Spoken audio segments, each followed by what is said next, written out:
You ever been to Pound Gap? Not the way it is now, mind you.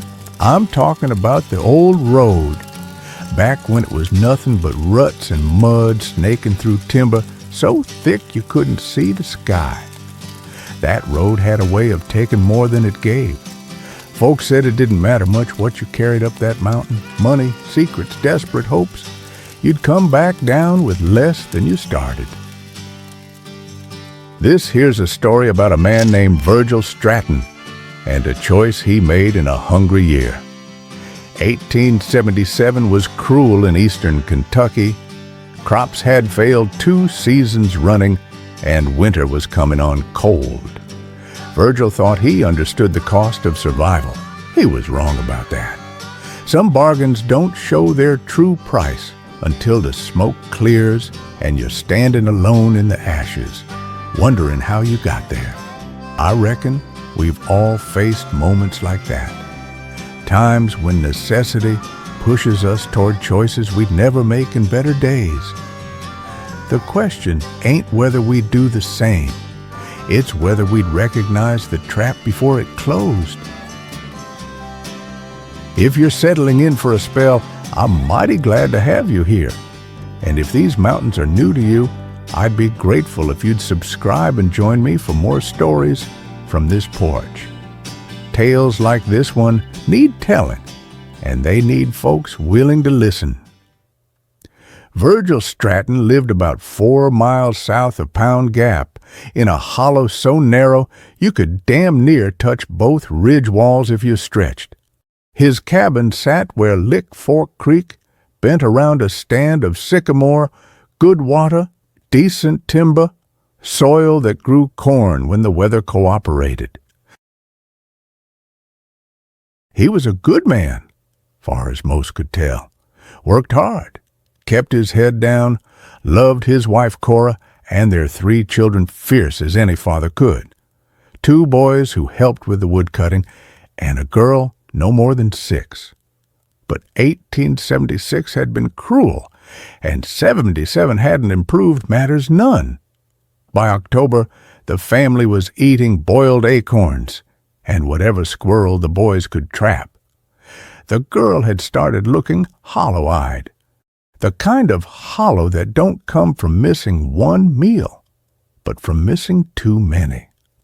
Virgil had tried everything honest, hired out to cut timber for wages that barely bought flour, traded labor for credit at the store until the credit ran out. That's when Luther Maynard showed up. Luther wasn't local. He came through Pound Gap in a fine wagon, dressed in a wool coat without patches, said he worked for a timber company out of Lexington Consolidated Lumber, and they needed men who knew the mountain. They had a problem with an old bridge up on Pound Gap Road, he explained one evening at the store. Rickety thing, half rotted through. Dangerous. The county wouldn't clear it, so the company was hiring local, $20 for one night's work, burn it down so they could haul in a new span come spring. $20. That was more than Virgil could make in 2 months. Luther said the bridge wasn't marked on any county map, just an old crossing some forgotten soul had built 50 years back. Nobody used it now. Clearing deadwood, nothing more. Virgil asked why him specifically. Luther's answer was simple. Virgil had a name for keeping his word, and he needed the money. This wasn't charity, it was work.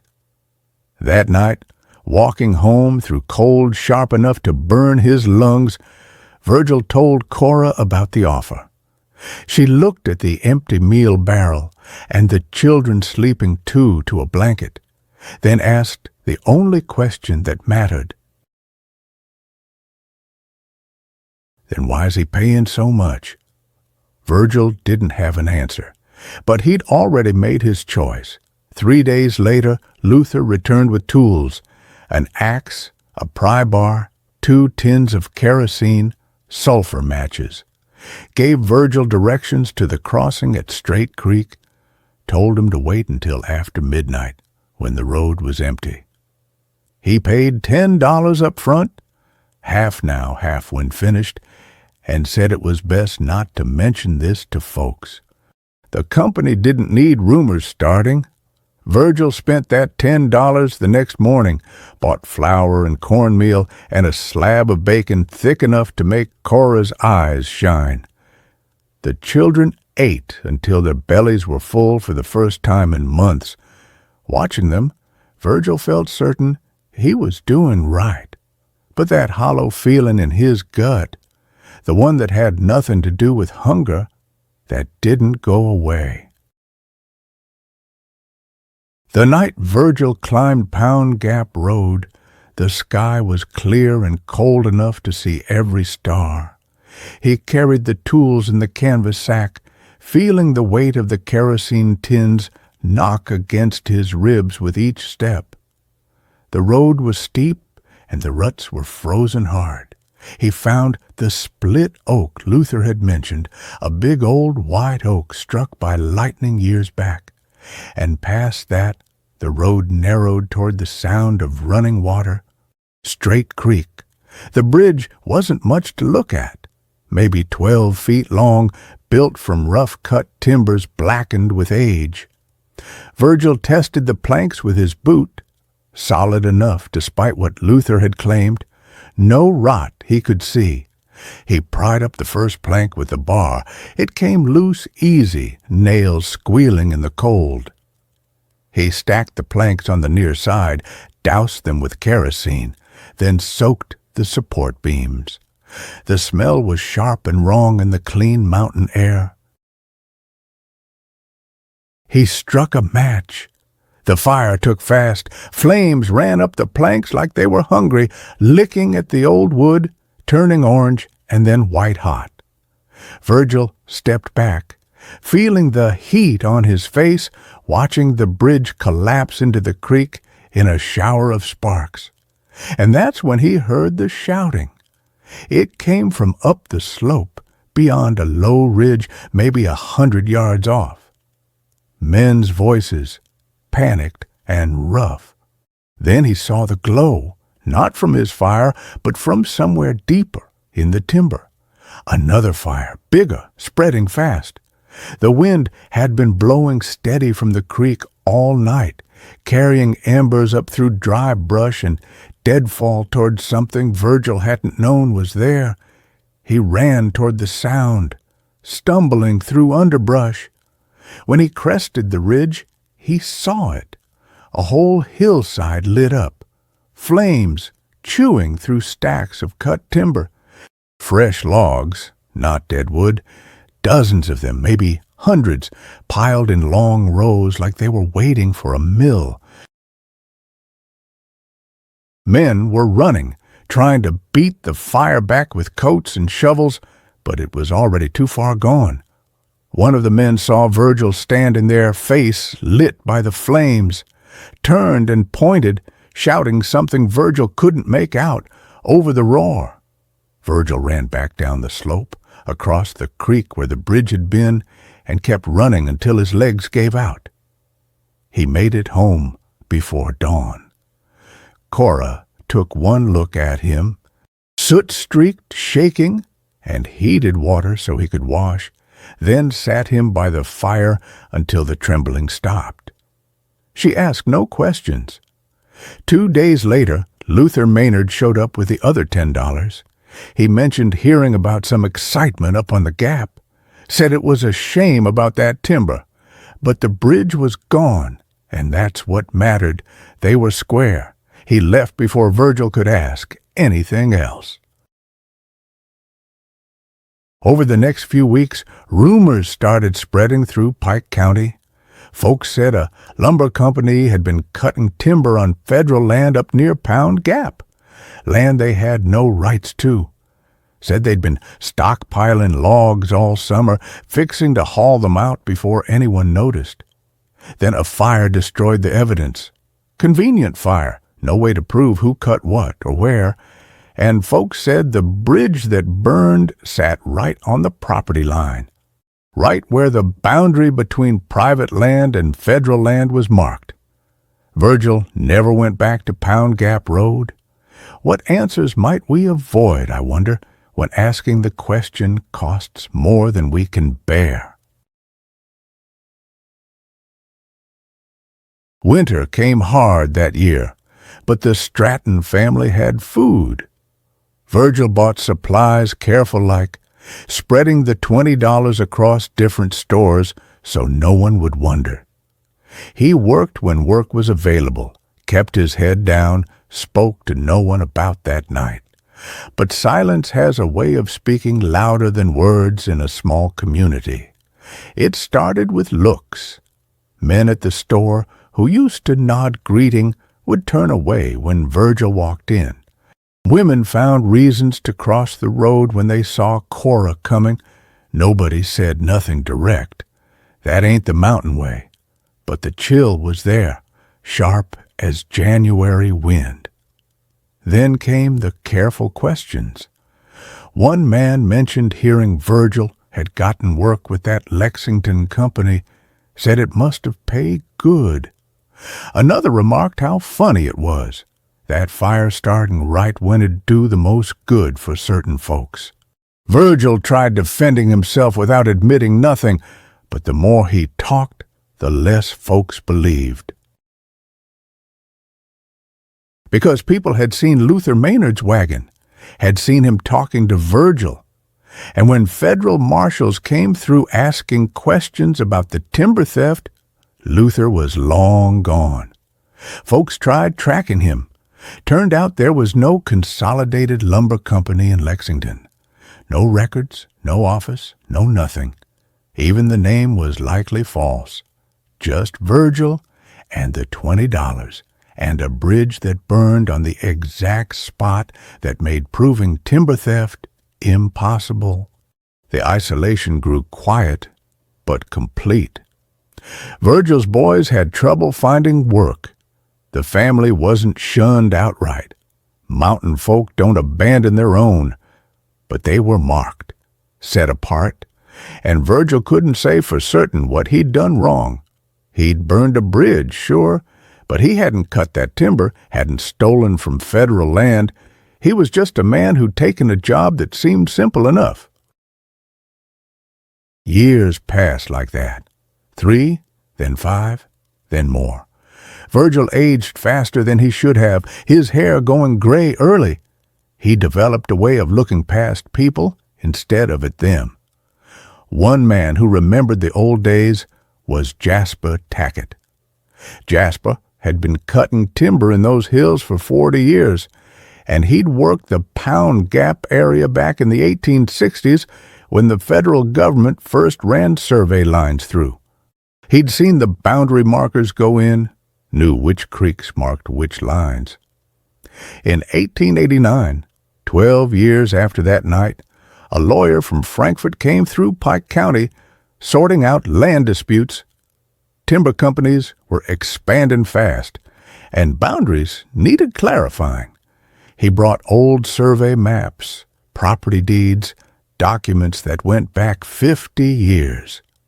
One afternoon at the store in Pikeville, he asked if anyone knew where the old crossing used to be on Pound Gap Road. Said there was a notation on a survey from 1868 about a bridge marking the federal boundary. The room went quiet. Men looked at their boots.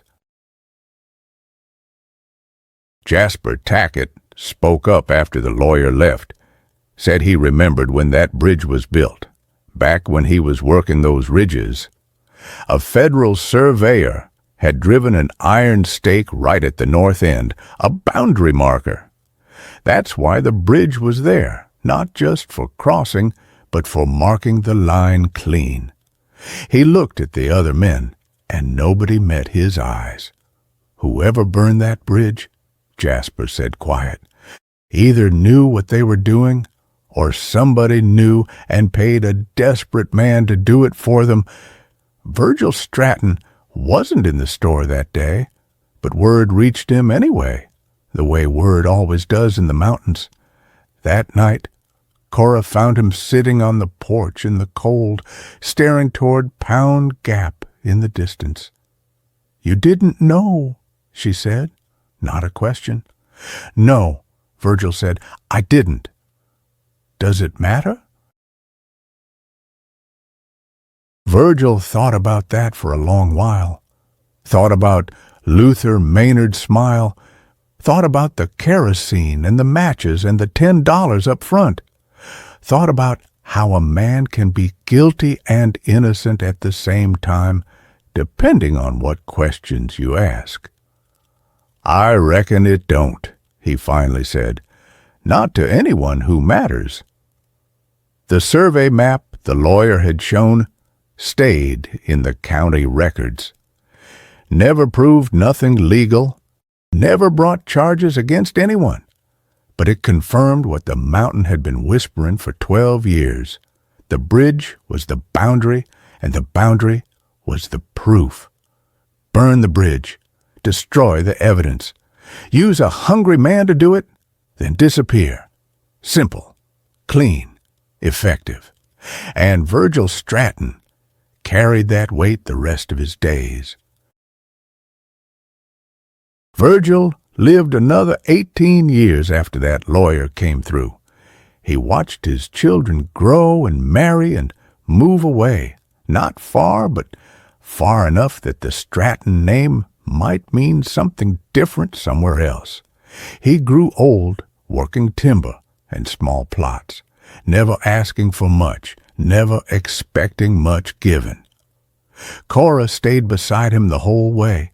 Sometimes he'd catch her staring at nothing, and he knew she was thinking about that winter, that choice, that $20.